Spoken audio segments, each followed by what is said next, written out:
Amada Imortal, Volume 1, de Kate Tiernan. Leitura por Devaneios Sussurrantes Audiolivros. Capítulo 6. A única coisa realmente boa que aquele lugar tinha era toneladas de água quente, muito quente. Eu ainda estava tentando lidar com o fato de essa água muito quente ser do banheiro feminino comunitário no meio do corredor onde ficava meu quarto. Havia uma banheira funda com pés em formas de garras em um pequeno compartimento, cabines separadas com privadas e alguns chuveiros. Havia uma bancada com 5 pias alinhadas em uma parede, no estilo de colégios internos, e cada uma tinha seu pequeno espelho na parede acima. Não havia luz para maquiagem, nem espelho de corpo inteiro. Nada de vaidade por aqui. O que é uma coisa boa quando não se tem muitos cuidados pessoais há, digamos, várias décadas. Afundei na banheira, repentinamente transportada para outra banheira fabulosa que eu tinha conhecido em uma casa velha, mais graciosa, onde morei por um tempo em Nova Orleans. Cabia um urso polar naquela banheira. O agente imobiliário tinha me dito que ela havia sido feita para um juiz nos anos 1930. Ele tinha mandado juntar 2 banheiras de tamanho normal, criando uma banheira gigantesca do tamanho de um mamute, onde eu conseguia me deitar por inteiro. Mas esta aqui não era ruim. Apesar das luzes fluorescentes inadequadas que lançavam um brilho frio e cadavérico em tudo. A água estava fervendo, o sabonete era caseiro e áspero com pedaços de alfazema seca e havia uma pequena caixa de madeira cheia de ervas desidratadas. Como eu já estava lá, peguei um punhado e as espalhei sobre a água que caía da torneira. Um vapor com aroma delas encheu meu nariz e garganta, enquanto me reclinei e fechei os olhos. O vapor me fez lembrar de estar em Taiwan, nos anos 1890, uma das vezes em que o país estava sendo colonizado pelo Japão. Eu estava com tuberculose e a tosse estava me enlouquecendo. Já havia experimentado vários remédios até que alguém me recomendou as águas curativas de Taiwan, na montanha Yangmingshan. Em um lado da montanha, o ar era repleto de vapor com cheiro de ovo, envolvendo a encosta verde como um encharpe de seda fina e da cor de neblina. O cheiro de ovo podre era repugnante a princípio, mas em 2 dias eu nem sentia mais. 2 vezes por dia eu me sentava em uma cadeira na beirada de uma fonte quente natural e inspirava o vapor aquecido por 1 hora. Muitas outras pessoas estavam lá por diferentes motivos de saúde, a maioria relativa ao pulmão ou à pele.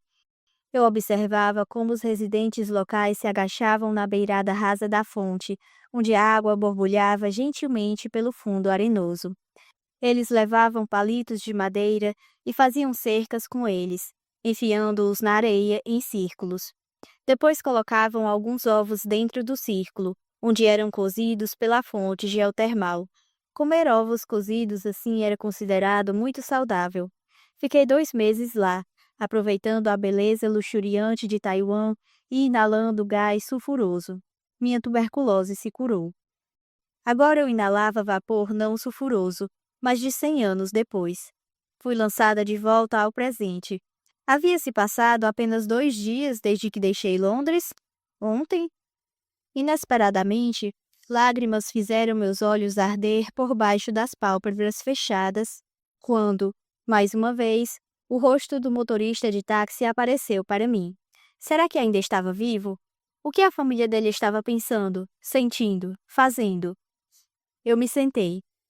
A culpa grudada em mim como sabão sobre a pele. Peguei o shampoo. Eu não tinha feito nada. Quem fez foi Ince. Tudo o que fiz foi ir embora. Lavei meu cabelo e entrei debaixo da água para enxaguá-lo.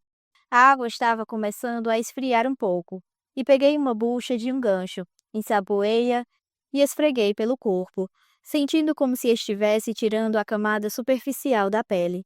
Toda parte que eu esfregava ficava rosa e ardida, e me sentia com a cabeça estranhamente clara, respirando livremente, vendo a água começar a escorrer pelo ralo. Eu me sentia limpa e com a pele macia e viva. Idiota, hein? Tive a sorte de voltar ao meu quarto sem ver mais ninguém. Encontrei minha cama arrumada e uma xícara de chá quente sobre a pequena mesa de cabeceira. Nada de chocolate? Murmurei e fui revirar minha mala. Eu não tinha colocado nenhum pijama, mas achei uma camiseta velha que não me pareceu ruim. Também não consegui achar um pente, mas passei os dedos pelos fios pretos e curtos, tirando a maioria dos nós. Depois enrolei o cachecol de lã no pescoço, subi na cama e cheirei o chá. Parecia ser de ervas, é claro. Aquelas pessoas eram doidas por ervas. Tinha ervas por toda parte cada vez que a gente olhava para um lado diferente. O chá tinha gosto de hortelã e erva doce. Meu quarto estava frio. Meu cabelo ainda estava molhado e foi gostoso sentir aquele calor descendo. Apaguei a luz e me enfiei debaixo do cobertor e do edredom, surpreendentemente aconchegantes e confortáveis. A cama era pequena e dura, mas já dormia em beliches de barcos, em bancos traseiros de automóveis e em 1 milhão de compartimentos de trem, então aquilo não era problema. Eu odiava o fato de não haver fechadura na porta, mas antes de ter tempo de me preocupar com isso, adormeci. Não durmo muito bem. Meu cérebro não costuma desligar. Quando estou quase dormindo, quase lá, começo a pensar sobre ir a algum lugar, ou sobre reformar uma fazenda na França, ou sobre onde deixei um determinado par de sapatos, ou onde posso conseguir uma certa comida nessa cidade em particular. Ou, quando consigo dormir, costumo ter pesadelos. Não sonhos de verdade, do tipo em que se conversa com o pretzel e o esquilo ri da gente. Coisa do subconsciente trabalhando troços estranhos. São mais lembranças. Lembranças ruins. Lembranças de pessoas, humanas e imortais, que conheci e que morreram. De anos realmente horríveis que vivi. Já fiquei em uma prisão turca, nos anos 1770. Nada parecido com um piquenique. De pragas e guerras mundiais, e acidentes de carro, e acidentes de carruagem, e acidentes de trem, e. É como um fardo pesado de coisas ruins. E quando fecho meus olhos à noite, quando estou tão exausta que não consigo impedir que meus olhos se fechem, é quando essas lembranças aparecem, insistindo que eu as encare de novo, como se quisessem que eu sentisse mais emoção dessa vez. Geralmente me automedico a ponto de, caso sonhe, nem me lembrar de nada pela manhã.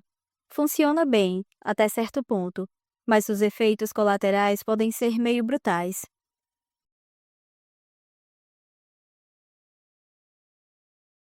Quando acordei, deixando meus olhos fechados e bem apertados contra a luz rosada que entrava pela janela, imediatamente afastei qualquer lembrança da noite anterior. Esperei que a desgraça física tomasse conta de mim e tentei calcular a quantos passos eu estava do banheiro e se seria melhor simplesmente vomitar pela janela. Mas eu me sentia bem. Abri um olho. Um relógio na cabeceira dizia 6h17 da manhã.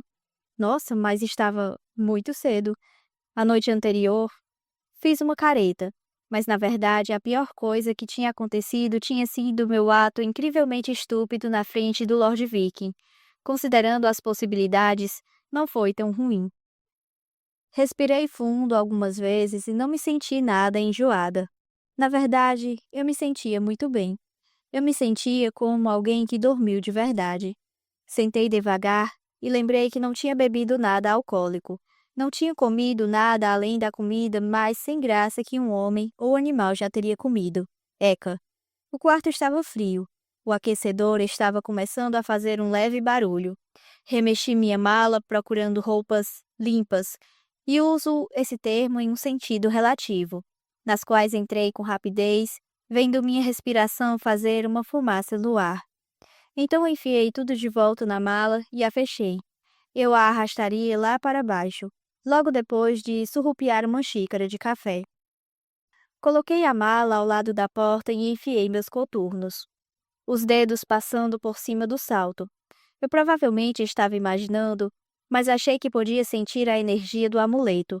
como se alguém pudesse escondê-lo dentro de um livro numa biblioteca enorme e eu, ao passar os dedos sobre todas as lombadas, conseguisse saber imediatamente em qual ele estava, com toda certeza. As chaves do carro estavam no meu bolso. O mapa ainda estava no carro. Eu podia facilmente encontrar o caminho até Boston. Ou talvez houvesse algum aeroporto mais próximo, um aeroporto de escalas. Fiz uma pausa com a mão na maçaneta. A possibilidade de voltar para Londres era uma nuvem escura em frente ao meu rosto. Eu sentia medo. Era o mesmo sentimento que tinha feito com que eu mentisse para Gopala, que fizera com que eu usasse um passaporte que Ince desconhecia. Por quê? Eu estava agindo por instinto. Mas qual instinto? Ince nunca tinha me feito mal. Irritado? Sim. Exasperado? Com frequência. Mas me machucado? Me assustado? Nunca. Eu não sabia para onde ir, o que estava fazendo e nem porquê. E esse era um sentimento tão familiar, mas de forma completamente diferente. Dei um suspiro e abri a porta. Eu decidiria para onde ir quando chegasse ao aeroporto. Mas primeiro, café. Aquele precioso fluido energizante que desgrudaria meus olhos e lubrificaria minhas células cerebrais. Oh Deus, por favor, faça com que haja café. Café de verdade, aqui. Não havia ninguém na sala de jantar. Então andei até a cozinha, meu olfato trabalhando. Abri a pesada porta devagar e, ao contrário da sala de jantar silenciosa, vazia e cinzenta, a cozinha estava cheia de calor e movimento. As luzes estavam acesas, as pessoas conversavam e riam, e o ar estava cheio de aromas. Nastásia! Virei a cabeça de repente e vi River sorrindo para mim. Só vim pegar uma xícara de café. Comecei. O café da manhã ainda não está pronto. A maioria das pessoas ainda está cumprindo suas tarefas. Disse River. Nunca tomo café da manhã. Falei. Mais uma xícara de café? Venha aqui, Ordenou River. E meus pés estranhamente responderam. me deixe ver suas mãos. Verificação de unhas? Eu as estiquei, aliviada em ver que estavam limpas, graças ao meu banho da noite anterior. Será que ela ia ler minha mão? Tudo parecia possível. Você tem mãos incríveis, Disse River, parecendo satisfeita. fortes. Faça assim. Hã? River empurrou minhas mangas até acima dos cotovelos. Eu me encolhi quando ela jogou a ponta do meu cachecol por cima do meu ombro para a ponta ficar caída para trás. Depois ela pegou minhas mãos e literalmente as enfiou em uma montanha de massa morna que estava sobre a bancada de madeira, como uma larva enorme. Oh! Eu fiquei paralisada, como se minhas mãos tivessem sido enfiadas em um monte de piche. Os olhos de River, de um castanho límpido da cor de couro, olharam bem dentro dos meus. Sei que você sabe sovar pão. A voz dela era suave. Minhas bochechas se ruborizaram. Ela estava se referindo ao fato de que muitos imortais nasceram antes de existirem as fábricas de pão. Muitos imortais, as mulheres pelo menos, provavelmente tinham feito seu próprio pão milhares de vezes, a não ser que tivessem nascido ricos e de alguma forma tivessem conseguido permanecer ricos a vida toda. Nasci rica, mas fui uma camponesa pobre aos 10 anos. Morei em fazendas, várias delas, até descobrir que gostava mais das cidades. Eu sabia sovar pão. Já faz algum tempo. Falei, ainda sem mover as mãos. Fazia centenas de anos. Sim, Disse River mais suavemente. sim, mas nunca esquecemos como se faz. Ela colocou as mãos em cima da minha e as uniu. Juntas, empurramos a massa para longe de nós. Depois puxamos os lados e empurramos para baixo novamente. Do outro lado do aposento, alguém, Charles, o de cabelo ruivo, começou a fritar bacon em uma frigideira de ferro no enorme e antiquado fogão. A garota negra, seria Breen, tirou algumas formas de pão do forno, virou-as sobre um pano limpo sobre a mesa e bateu com firmeza. Pães fresquinhos e quentes caíram das formas e brilharam num tom dourado na luz do amanhecer. Sim, senti cheiro de café. Sim, obrigada, Deus. Brahma, São Francisco, sei lá, havia café no meu futuro. Percebi que River tinha me deixado para ir encher jarras de cidras de maçã. Continuei a sovar a massa, minhas mãos e braços se movendo automaticamente. Levantei o olhar uma vez e vi Breen sorrindo para mim. Você faz isso bem. Disse ela, e limpou o suor da testa. Murmurei alguma coisa ininteligível, e me ocorreu que não conseguia me lembrar da última vez que alguém tinha me dito que eu fazia alguma coisa bem. Na verdade, não tinha muita coisa que eu fizesse bem. Não mais. Aqui. Disse River. Ela levou uma pesada caneca de cerâmica até meus lábios, e sem tirar as mãos da massa, tomei um gole de café quente, diluído em leite fervido e já um pouco adoçado. Era a porcaria de café mais perfeito que eu já tinha tomado. Acho que dei um choramingo patético de prazer, porque River riu. Ela estava tão bonita, o rosto bronzeado, enrubescido na cozinha quente, o cabelo grisalho preso em um coque prático, com algumas mechas escapando. Tomei outro gole enquanto ela segurava a caneca e pensei: ela tem quase 1.300 anos. Era algo incrivelmente bizarro, mesmo para um imortal, e eu teria refletido mais sobre isso, mas havia aquele café extremamente saboroso escorrendo pela minha garganta, e me senti desperta e tranquila e nada enjoada. E então o Lord Vicky entrou pela porta dos fundos, respirando vapor, usando uma pesada camisa xadrez como lenhador em um esquete do Monty Python. Ele olhou ao redor da cozinha, tirando as luvas de trabalho feitas de couro, e lá estava eu, a escória da terra, sovando a massa como uma profissional e tomando o café feito pela chefe daquela espelunca.